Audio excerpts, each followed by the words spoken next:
Hello travelers around the world. Have you ever heard of Mount Pulag? Yes, you heard it right.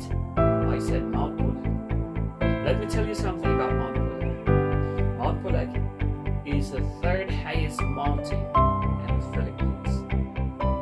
And this is located in the north part of the Philippines, the province of Baguio, and the municipality of Cabayan.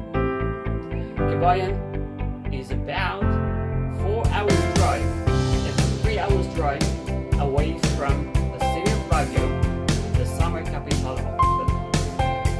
Yes, the summer capital of the Philippines.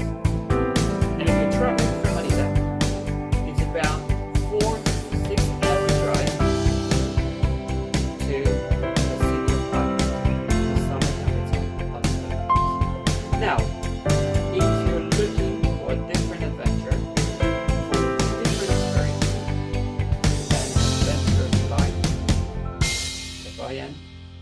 Mount Pulag is for you.